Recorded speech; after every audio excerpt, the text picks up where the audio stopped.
नमस्कार बच्चों, आज हम नीति शतकम के 41वें श्लोक से पढ़ेंगे। तानि इंद्रियाणि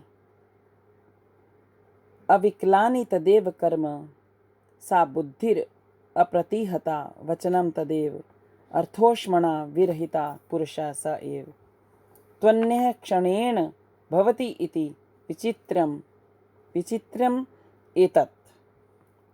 अविकलानि अर्थात विकार रहित, इंद्रियाणि नेत्र, श्रोत्र, कान आदि ये पांचों इंद्रियां, ज्ञानेन्द्रियां, तदेव वही अप्रतिहता अकुंठित तीव्र वचनम वाणी, अर्थ उष्मणा धन की गर्मी से विरहित वियुक्त हुआ, क्षण मात्र में विचित्र में तत् यह आश्चर्य है। इस प्रस्तुत श्लोक में नीतिकार बताते हैं कि धन के समाप्त होने पर मनुष्य के स्वभाव में परिवर्तन आना आश्चर्य की बात है। वो कहते हैं कि तानि अविकलानि, वही पहले जो इंद्रियां, ज्ञान इंद्रियां हैं, आँख, कान, नाक आदि, वही पहले से विकार रहित इंद्रियां हैं। तत्एव कर्म या नाम, और वही काम है, वही नाम है। वही इंद्रियां हैं, वही नाम है, वही काम है। और सा अप्रतिहत बुद्धि तत् एव वचनम सा, वही अकुंठित बुद्धि है। स एव पुरुषा स एव वचनम तदेव, वही वचन है, वही वाणी है। और स अपि पुरुषा, पुरुष भी वही है। अर्थ उष्मणा विरहिता, धन की गर्मी के समाप्त हो जाने पर वही मनुष्य, वही पुरुष क्षणेन, क्षण भर में ही त्वन्य अन्य भवति इति, दूसरा सा हो जाता है। विचित्र एतत्, यह कितने विचित्र या कितने आश्चर्य की ये बात है। कहने का तात्पर्य है कि धन के समाप्त हो जाने पर मनुष्य के स्वभाव में अचानक परिवर्तन हो जाता है। क्षण में ही मनुष्य कुछ से कुछ हो जाता है। यह बड़े आश्चर्य की बात है। वही सशक्त इंद्रियां होती हैं, वही कर्म होता है, वही नाम होता है, वही बुद्धि होती है, वही वचन वैसे ही वो बोलता है, सब कुछ पूर्ववत ही रहता है। लेकिन एकमात्र धन के ना रहने पर उन सब में बदलाव आ जाता है। सच है कि धन की महिमा बड़ी महान है। यस्यास्ति वित्तं स नरः कुलीनः, स पंडितः स श्रुतवान् गुणज्ञः, स एव वक्ता स च दर्शनीयः, सर्वे गुणा कांचनम आश्रयन्ति।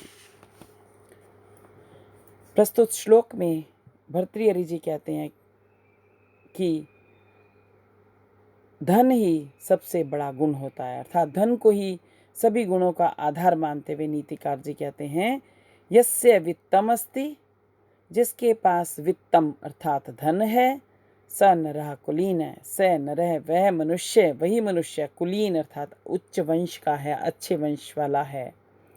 स पंडित है, वह ही पंडित है अर्थात गुणवान है, विद्वान है। स श्रुतवान, वह ही शास्त्रों को जानने वाला है। गुणज्ञ, वह ही गुणवान है। स एव वक्ता, वही अच्छा वक्ता है। स दर्शनीय च, वही सुंदर है, देखने योग्य है। क्योंकि सर्वे गुणा कांचनम आश्रयन्ते, सभी गुण कांचन अर्थात सोने में, अर्थात धन के में ही आश्रय में रहते हैं। मानव जीवन में धन बहुत बड़ी व मान्य वस्तु है। जो धनवान होता है वह सभी सुख साधनों को एकत्रित कर लेता है तथा धन से दूसरों की भी भलाई कर सकता है। विद्वान, गुणवान व वक्ता आदि सभी धन से खरीदे जा सकते हैं। धनवान व्यक्ति की सभी प्रशंसा करते हैं क्योंकि धन ही सभी गुणों का आधार है। लोक में धन की पूजा होती है। सभी धनवान का ही सम्मान करते हैं, अर्थात धन का बहुत अधिक महत्व है। दौर्मंत्र्या नृपति विनश्यति यति संगात सुतो लालनात् विप्रो अध्ययनात् कुलम कुतनयात् शीलम खलोपासनात् ह्रीमद्यादन वेक्षणाद् अपि कृषि स्नेहे प्रवास आश्रयात् मैत्री च अप्रणयात् समृद्धिर अनयात् त्याग प्रमादात् धनम। विविध गुणों के विनाश के विभिन्न कारणों पर प्रकाश डालते हुए नीतिकार जी कहते हैं कि नृपति जो राजा है वो दौर मंत्रयात कुमंत्रणा से, अनुचित सलाह से विनश्यति नष्ट हो जाता है। यति संगात, यति जो सन्यासी है, जो तपस्वी है, संगात अर्थात आसक्ति से नष्ट हो जाता है। सुतो लालनात्, पुत्र बहुत अधिक लालन पालन लाड प्यार से नष्ट हो जाता है। विप्र अनध्ययनात्, ब्राह्मण शास्त्रों का अध्ययन आदि न करने से नष्ट हो जाता है। कुलम कुतनयात, अच्छा वंश अच्छा कुल, कुतनयात अर्थात कुपुत्र से नष्ट हो जाता है। शीलम खल उपासनात्, शील अर्थात सदाचार अच्छा आचरण, खल उपासनात् दुष्टों की संगति करने से नष्ट हो जाता है। ह्री लज्जा मद्यात अर्थात मदिरा आदि पान करने से नष्ट हो जाता है। कृषि अनवेक्षणात्, खेती समय समय पर ध्यान ना देने से ना देखने से नष्ट हो जाती है। स्नेह प्रवासात, स्नेह प्रेम प्रवास आश्रयात विदेश में रहने से नष्ट हो जाता है। मैत्री अप्रणयात, मित्रता अनुराग ना करने से, प्रणय ना करने से अर्थात प्रेम ना करने से मित्रता नष्ट हो जाती है। समृद्धि अनयात, समृद्धि अर्थात संपन्नता अन्याय से नष्ट हो जाती है। और धनम त्याग प्रमादात, धन असावधानी से खर्च करने पर विनश्यति नष्ट हो जाता है। राजा अनुचित सलाह के कारण नष्ट हो जाता है। तपस्वी आसक्ति करने से नष्ट हो जाती है।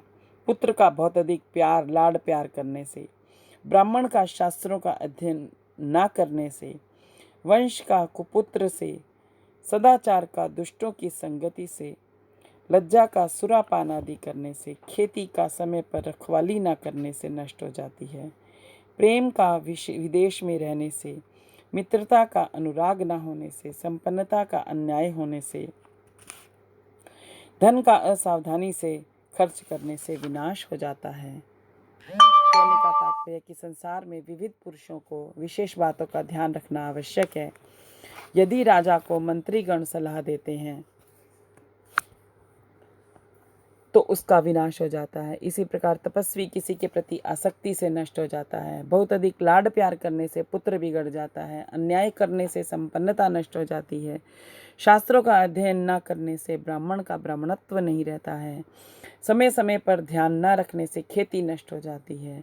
दुष्टों के साथ रहने से सदाचार नहीं रहता है। अधिकतर विदेश में रहने पर पत्नी का प्रेम समाप्त हो जाता है, वैसे सभी का ही समाप्त हो जाता है। अनावश्यक व्यय करने से धन भी नष्ट हो जाता है। अतः नीतिकार विविध प्रश्नों पर विभिन्न कार्यों की सावधानी रखना आवश्यक मानते हैं, क्योंकि जीवन में कार्यों की सफलता के लिए विशेष सावधानी को आवश्यक बताया गया है।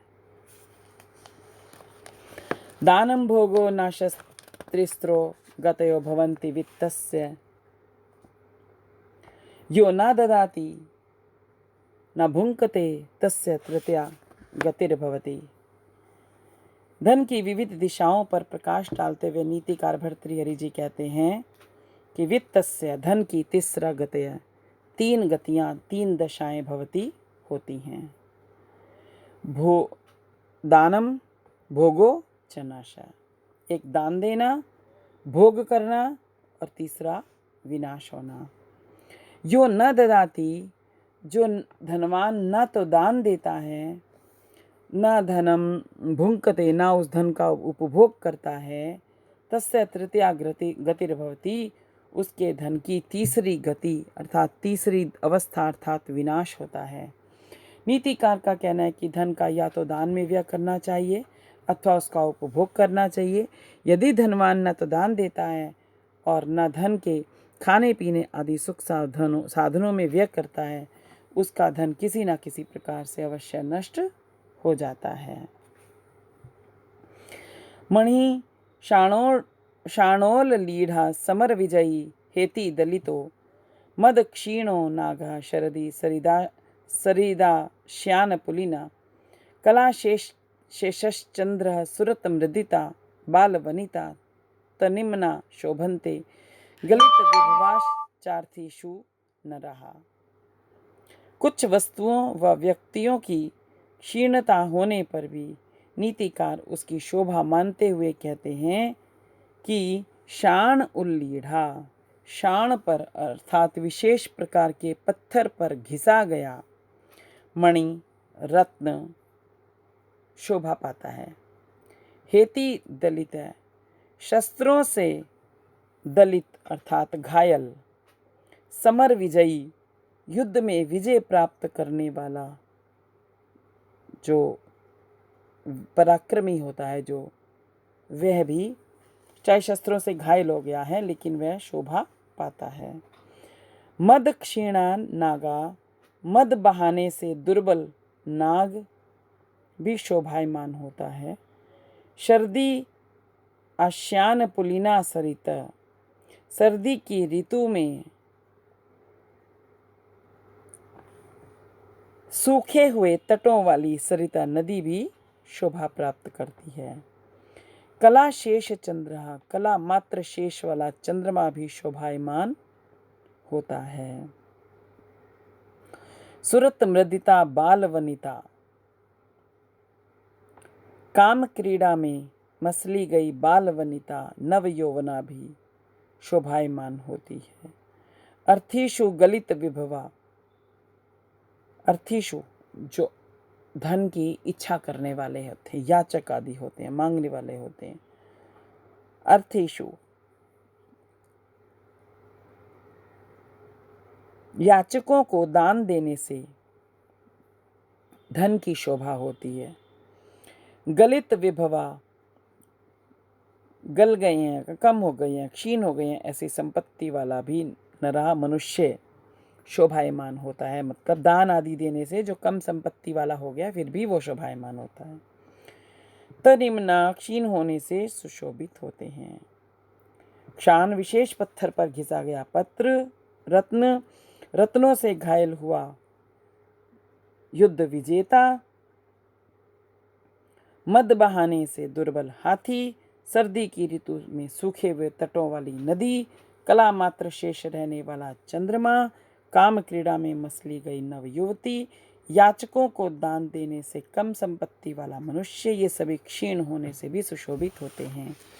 प्राय देखा जाता है कि जो वस्तु या व्यक्ति की दशा क्षीण हो जाती है उसका महत्व भी कम हो जाता है, परंतु नीतिकार उन वस्तुओं या व्यक्तियों का उल्लेख करता है जो क्षीण होने पर भी सुशोभित होते हैं। जैसे शाण पर घिसा हुआ रत्न, शस्त्रों से घायल वीर, मदहीन हाथी, सर्दी में सूखी हुई नदी, द्वितीया का चंद्रमा,